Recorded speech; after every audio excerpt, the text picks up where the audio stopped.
Assalamualaikum warahmatullahi wabarakatuh. Perkenalkan, nama saya Sofira Menti Safira.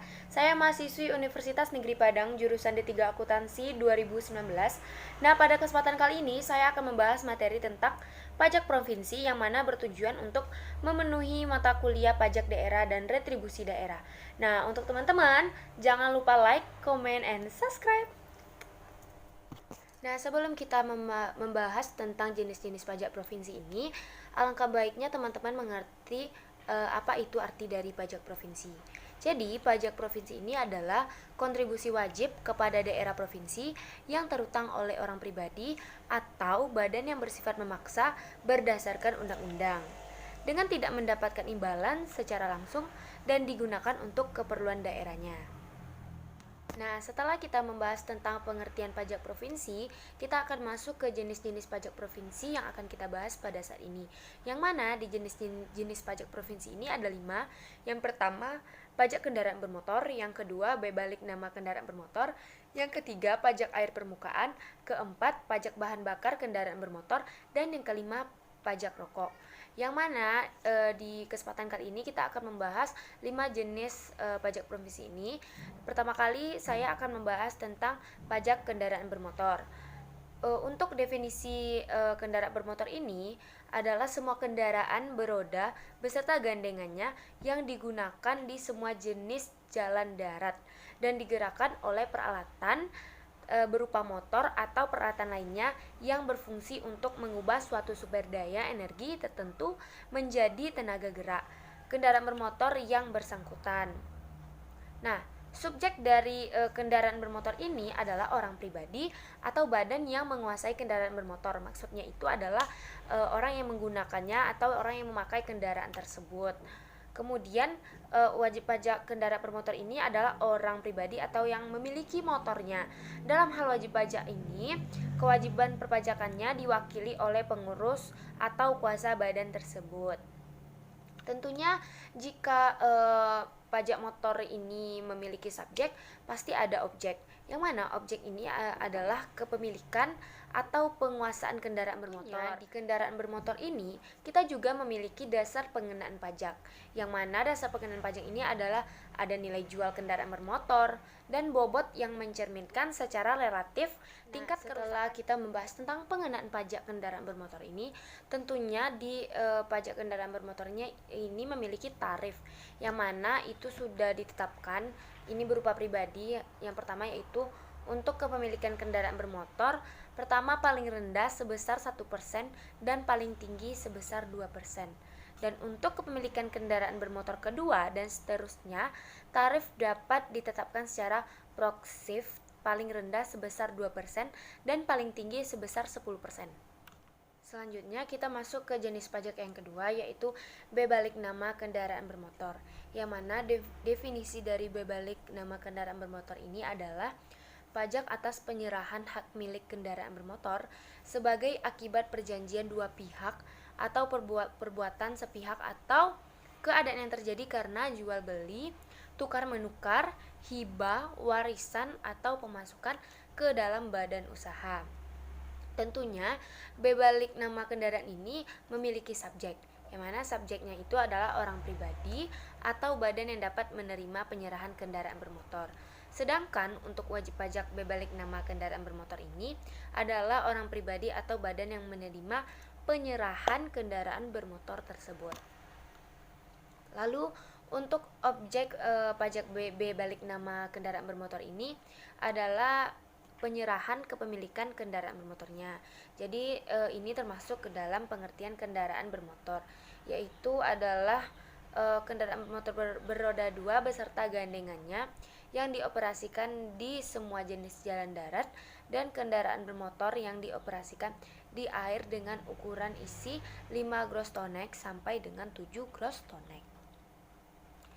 Tentunya jika memiliki objek dan subjek, tidak semua mendapatkan pajak seperti atau yang sering kita sebut dikecualikan, yaitu seperti kereta api, kendaraan bermotor yang semata-mata digunakan untuk keperluan pertahanan dan keamanan negara.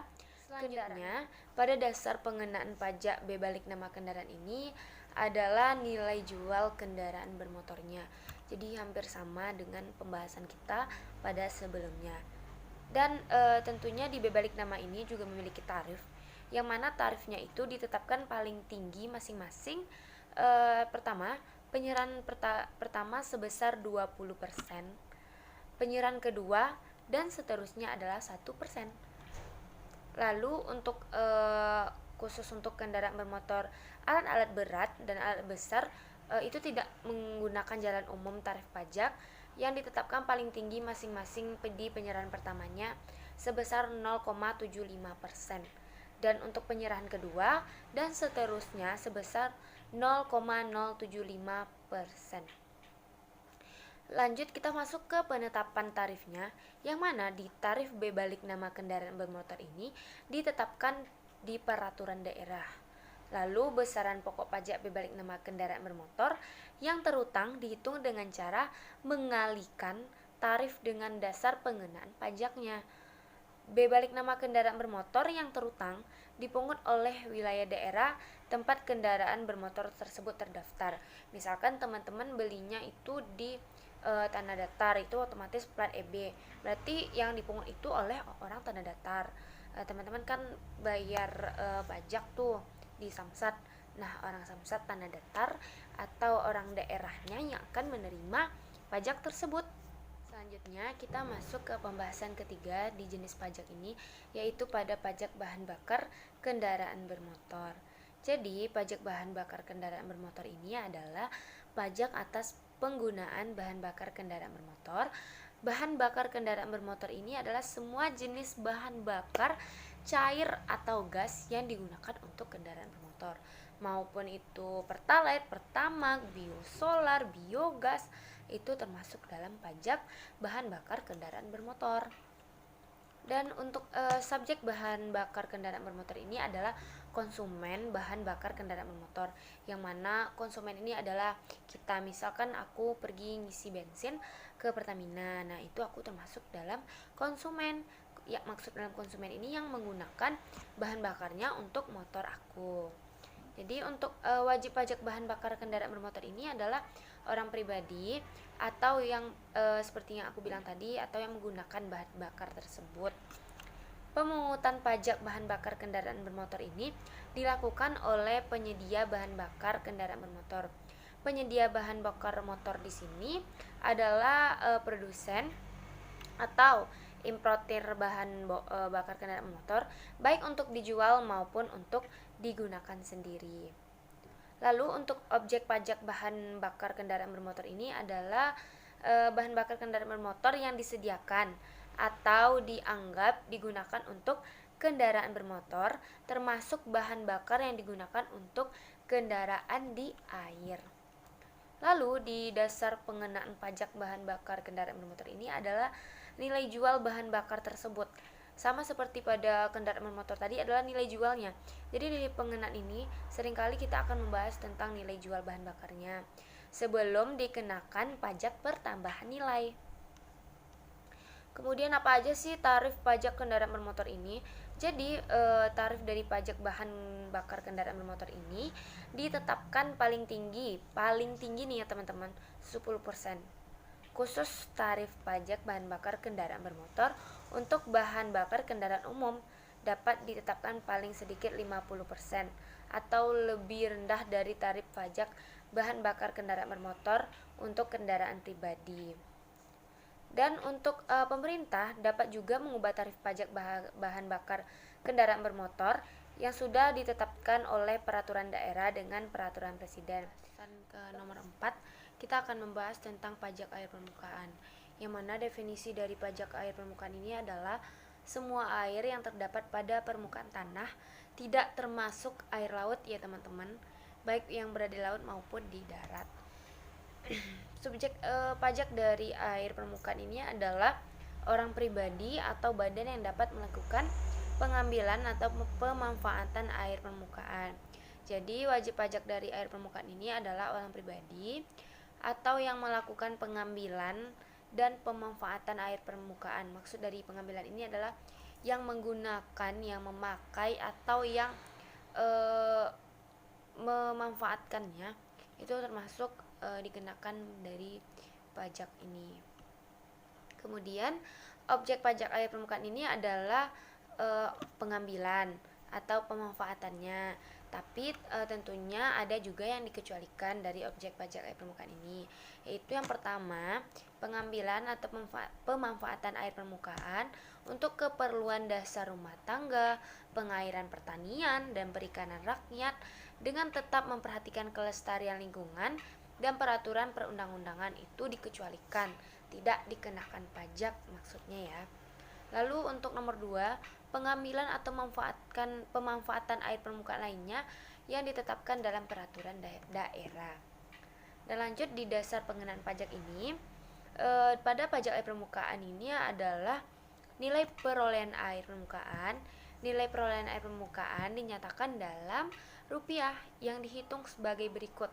Yang pertama, dengan mempertimbangkan sebagian atau seluruh faktor-faktor seperti jenis sumber air, lokasi sumber air, tujuan pengambilan atau pemanfaatannya, volume yang diambil atau yang dimanfaatkan, kualitas air, luas area atau tempat pengambilan dan pemanfaatan airnya, serta tingkat kerusakan lingkungan yang diakibatkan oleh pengambilan air tersebut. Jadi orang yang dapat pengenaan pajak ini adalah orang yang ibaratnya tuh mengurangi air tersebut atau merusak lingkungannya, itu dapat terkena pengenaan pajaknya. Lalu penggunaan faktor-faktor ini disesuaikan juga dengan kondisi masing-masing daerah. Bukan berarti di daerah A itu ditetapkan seperti ini bla bla bla bla, dan di daerah B harus seperti daerah A, tidak. Jadi dilihat pada besar nilai perolehan air permukaan ditetapkan dengan peraturan gubernurnya. Lanjut kita masuk ke tarif pajak air permukaan ini, yang mana sudah ditetapkan paling tinggi sebesar 10% yang ditetapkan dengan peraturan daerah. Jadi besaran pokok pajak air permukaan yang terutang dihitung dengan cara mengalihkan tarif dengan dasar pengenaan pajak. Pajak air permukaan yang terutang akan dipungut di wilayah daerah tempat air berada tersebut. Bukan berarti misalkan di daerah Lintau terus pemungutannya dilakukan di daerah Padang Panjang, bukan ya teman-teman, berarti di daerah masing-masing. Misalkan teman-teman tinggal di Batu Sangkar, tentunya dipungut di Batu Sangkar. Lanjut kita masuk ke pembahasan yang nomor 5, yaitu pajak rokok, yang mana definisi dari pajak rokok ini adalah pungutan atas cukai rokok yang dipungut oleh pemerintah. Jadi pada pajak rokok ini tentunya juga memiliki subjek, yang mana subjeknya itu adalah konsumen rokok. Maksud dari konsumen rokok ini adalah orang yang menggunakan rokok atau yang menghisap rokok atau yang membeli rokok, itu termasuk dari konsumen rokok.